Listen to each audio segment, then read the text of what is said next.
آج سے ہزاروں سال قبل جزیرہ عرب کے جنوبی علاقوں میں یمن کے گرد و نواح میں ایک شہر آباد تھا جسے سبا کہتے تھے، اور وہاں آباد لوگوں کو قوم سبا کہہ کر پکارا جاتا تھا۔ یہاں کے لوگ نہایت ہی نعمتوں اور راحتوں میں تھے، ہر طرف لہلہاتی فصلیں اور پھل سے لدے درخت موجود تھے۔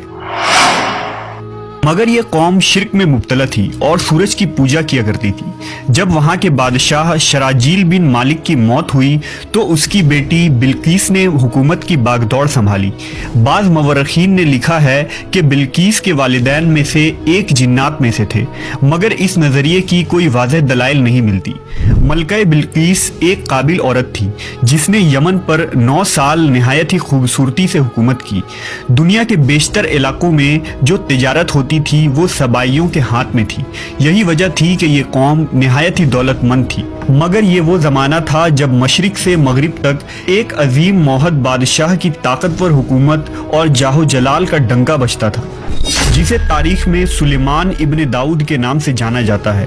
حضرت سلیمان علیہ السلام کی حکومت دنیا کے بیشتر ممالک میں تھی، جس کا دارالخلافہ یروشلم شہر تھا۔ آپ کو ہوا، جنات، چرند و پرند اور جانوروں پر حکمرانی عطا کی گئی تھی۔ ایک دن کا واقعہ ہے کہ حضرت سلیمان علیہ السلام نے دربار لگایا تو جن و انس، جانور اور پرندے سب کے سب حاضر ہوئے، مگر ان کا چہیتا پرندہ ہدہد غائب تھا۔ آپ نے پوچھا ہدہد کہاں ہے؟ جب وہ نظر نہ آیا تو سلیمان علیہ السلام نے فرمایا اگر وہ اپنی غیر حاضری کی کوئی مناسب وجہ پیش نہ کر سکا تو اسے ذبح کر دیا جائے گا۔ ابھی یہ گفتگو ہو رہی تھی کہ ہدہد حاضر ہو گیا۔ پوچھا گیا تم کہاں تھے؟ ہدہد نے بڑے احترام سے جواب دیا، اے اللہ کے پیغمبر، میں اڑتے اڑتے ایک ایسے ملک پہنچ گیا جہاں لوگ شرک میں مبتلا دیکھے۔ وہ آگ اور سورج کی پوجا کرتے ہیں۔ ان کی ایک رانی ہے جسے وہ بلقیس کے نام سے پکارتے ہیں۔ وہ ایک بہت بڑے تخت پر بیٹھ کر حکومت کرتی ہے۔ اس کے تخت میں قیمتی ہیرے جواہرات لال زمرد جڑے ہوئے ہیں، اور اس کے پاس تمام شاہی سامان آرائش و نمائش کے موجود ہیں۔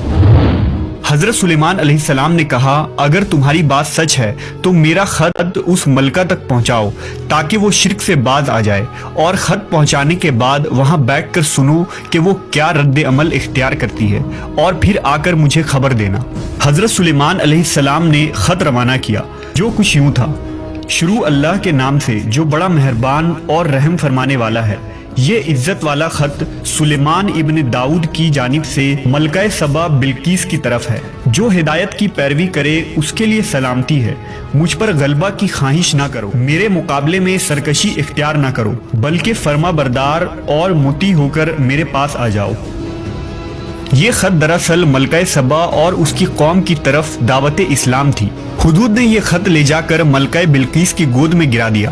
ملکہ کے دربار میں اس وقت 300 کے قریب سردار بیٹھے تھے۔ انہوں نے جب یہ خط پڑھا تو طیش میں آ گئے اور کہا کہ یہ ہماری توہین ہے، ہمیں اس کا سخت جواب دینا چاہیے۔ مگر ملکہ بہت سمجھدار تھی، اس نے انہیں سمجھایا کہ خط سے پتہ چل رہا ہے کہ یہ کوئی عام شخص نہیں، خدا کا کوئی پیغمبر ہے، لہٰذا ہمیں حکمت سے کام لینا چاہیے۔ اس نے کہا کہ میں حضرت سلیمان علیہ السلام کی طرف ایک تحفہ بھیجتی ہوں، اگر انہوں نے قبول کر لیا تو وہ بادشاہ ہے، میں اس سے جنگ کروں گی، لیکن اگر انہوں نے تحفہ قبول نہ کیا تو میں اس کی پیروی کروں گی کیونکہ وہ نبی ہے۔ ہدہد یہ ساری گفتگو سن رہا تھا۔ اس نے آ کر حضرت سلیمان علیہ السلام کو ساری بات بتا دی۔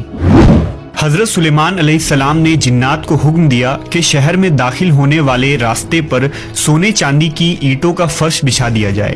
راستے کے دونوں جانب سونے کی عجیب الخلقت جانور کھڑے کر دیے جائیں۔ وزراء اور عمال سلطنت کی تمام کرسیوں کو سونے کا کر دیا جائے۔ دربار کو ہیرے جواہرات سے مزین کیا جائے۔ ادھر بلقیس نے حضرت سلیمان علیہ السلام کے لیے تحائف روانہ کیے، جن میں سونے کی اینٹیں، جواہرات، غلام، کنیزیں اور ملکہ کا ایک خط بھی تھا۔